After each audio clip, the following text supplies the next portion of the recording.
Buenas tardes.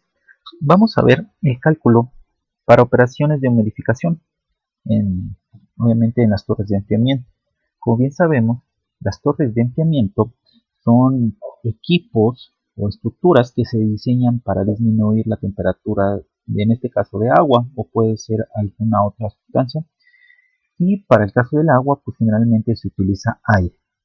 Bueno, si tenemos aquí una torre de enfriamiento, nosotros podemos representarla mediante un diagrama, que es el que estamos viendo, en donde vamos aquí a nombrarle como la parte 1 y la parte 2, en donde en esta del lado izquierdo vamos a representar la entrada del líquido.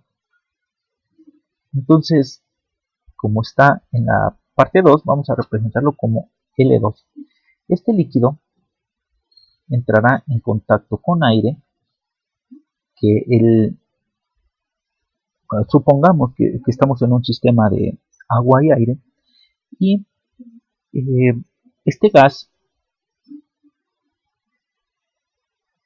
va a ser igual a un gas inerte más alguna humedad que contenga.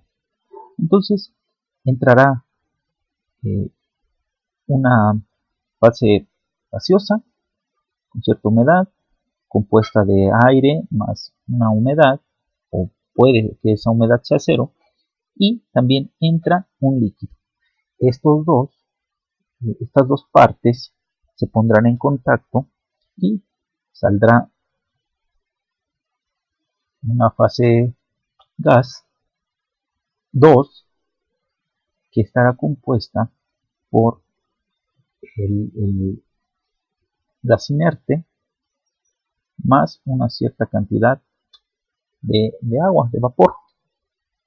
Entonces, también en la parte del líquido, pues saldrá, en la parte baja saldrá un líquido. Ahora, cada uno de los líquidos y gases tendrán sus propias características, tendrán sus propiedades. Por ejemplo, el líquido tendrá una temperatura de líquido 2, también tendrá una entalpía, lo mismo que a la salida. Cuando salga va a tener una temperatura y va a tener una entalpía, así como también el gas. Pero si recordamos que este gas tendrá una humedad absoluta, este es un apóstrofe, tendrá una humedad absoluta, tendrá una temperatura de bulbo seco, tendrá así como también una entalpía de esta mezcla. Vamos a nombrar dos, ya que está en la salida o en la entrada. Están en la parte 2. Y en la parte de abajo, en la entrada del gas, tendremos una humedad absoluta 1, tendremos también una temperatura de bulbo seco húmedo, de bulbo seco 1, también podremos tener una temperatura de bulbo húmedo y también tendremos una entalpía 1. Y aquí, si nosotros analizamos en una torre de enfriamiento, la humedad en absoluta en 2 debe ser mayor a la humedad absoluta en 1, ya que habrá un intercambio de este líquido hacia el gas. Y como es una torre de enfriamiento, pues esperaríamos que la temperatura del líquido 2 sea mayor a la temperatura del líquido 1. Esto obviamente, ya que se está enfriando, pues el líquido 1 debe tener una menor temperatura que la de la entrada de ese mismo líquido. Ahora, si nosotros realizamos el balance de materia, ¿qué vamos a obtener? Bueno, si hacemos un balance general, pues tenemos la entrada de un líquido y la entrada del gas, la mezcla gaseosa. Y como salida tenemos el líquido 1 y la salida de la mezcla. Este es nuestro balance general. Nosotros podemos agrupar términos igual a G2 menos G1. Ahora, si hacemos un balance por componente, vamos a hacerlo para el caso del agua. Tendremos que L2, porque consideramos que es solo agua, puede ser cualquier otro líquido, esto por GS por la humedad absoluta. Esto va a ser igual a la salida L1 más GS por Y. Esto también, este será 1 y este será 2. Entonces, si nosotros agrupamos los términos, podemos obtener que el flujo del gas multiplicado por la diferencia de las humedades absolutas es igual a la diferencia de líquido. Ahora, también podemos nosotros determinar hacer el balance de calor.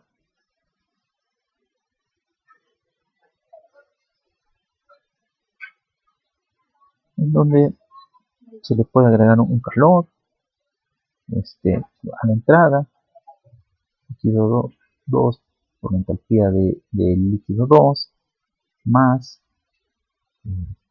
entalpía del gas por la entalpía 1, que va a ser igual a L1 por la entalpía del líquido a la salida, más GS por H2. Este sería nuestro balance de calor.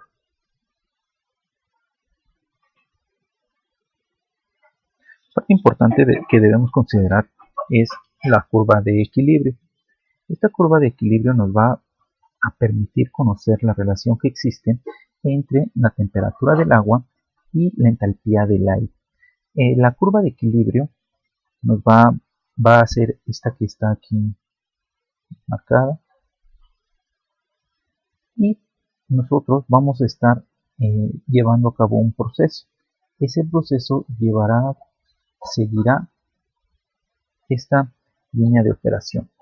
Entonces nosotros podemos construir esta curva de equilibrio únicamente determinando ciertos parámetros como lo son TL y la entalpía. Para que nosotros podamos realizar esta curva de equilibrio, lo único que necesitamos es definir el rango en que se va a estar considerando esta curva de equilibrio. Para poder construirla, nosotros necesitamos una temperatura, necesitamos una presión de saturación, necesitamos una humedad absoluta, necesitamos la entalpía de la mezcla y podemos calcular la entalpía de equilibrio, que esa entalpía de equilibrio es la que nos va a generar nuestra curva de equilibrio. Además, nosotros podemos determinar otros valores, ya que si nosotros determinamos nuestra línea de operación, podemos obtener ciertos datos o construirla a partir de esos datos. Por ejemplo, aquí, desde el final de la línea de operación, donde está el lado izquierdo, nosotros en esta parte vamos a determinar la TL1. Es decir, si nos vamos a nuestro diagrama, vamos a determinar esta parte, ¿sí? La temperatura en el líquido 1 o el líquido de entrada, el líquido caliente. Después nosotros tenemos una temperatura de líquido 2, perdón, este es TL1, es la temperatura del líquido frío. Y tenemos también acá una temperatura TL2, que va a ser en donde termina nuestra línea de operación. Es decir, que nuestro proceso se llevó a cabo entre estos rangos. En este caso, pues tenemos un ejemplo en donde va aproximadamente de 85, 84 hasta 100 grados Fahrenheit. Entonces aquí este punto nos determinará la temperatura del líquido 2 y obviamente tenemos que TL2 es mayor que TL1, ya que estamos llevando a cabo un proceso de enfriamiento. Y también podemos obtener la línea de operación a velocidad mínima, que es este punto. Si nosotros trasladamos o registramos este punto y nos vamos hacia el lado de la entalpía, nosotros de este lado podemos determinar la entalpía 1, ¿sí? Que esta entalpía es la entalpía de la mezcla de, en este caso puede ser de aire o la mezcla gaseosa. Probablemente seguirá este camino, puede ser mayor, y en algún punto vamos a determinar nuestra temperatura de bulbo seco, que será nuestra temperatura de bulbo seco en la parte 1. Y si nos vamos hacia arriba, también en TL2 nosotros podemos determinar H2, será esta la obtenemos a partir de nuestra línea de operación, y hacia la izquierda podemos determinar la entalpía de la mezcla.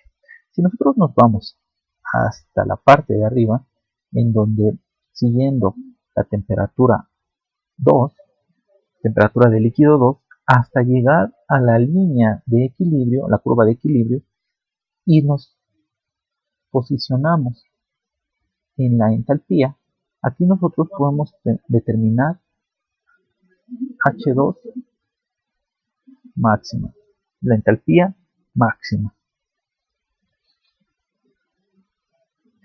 Ahora, como ejercicio, ustedes van a construir una gráfica, van a construir una curva de equilibrio considerando una presión total de una atmósfera, y lo van a hacer de 5 hasta 60. Lo pueden hacer a una mayor temperatura, no hay problema. Van a primero, en cada temperatura, van a obtener una presión de saturación. Esa presión, utilicen al agua como modelo. Tenemos la presión de saturación del agua. Con esa presión de saturación nosotros podemos obtener la humedad absoluta. También podemos determinar la capacidad calorífica, y por último podemos determinar la entalpía, ya que recuerden que la entalpía de la mezcla se calcula multiplicando CS por la temperatura de bulbo seco menos una temperatura de referencia más el calor latente multiplicado por la humedad absoluta. Entonces les queda construir una curva de equilibrio y les debe dar algo así. Esta es la curva de equilibrio, y esta es la que se les va a quedar como ejercicio, aunque en este caso no podemos aún identificar nuestras líneas de operación, ya que no estamos representando en ningún sistema en especial, ningún proceso en especial. Únicamente vamos a representar el sistema de agua y aire.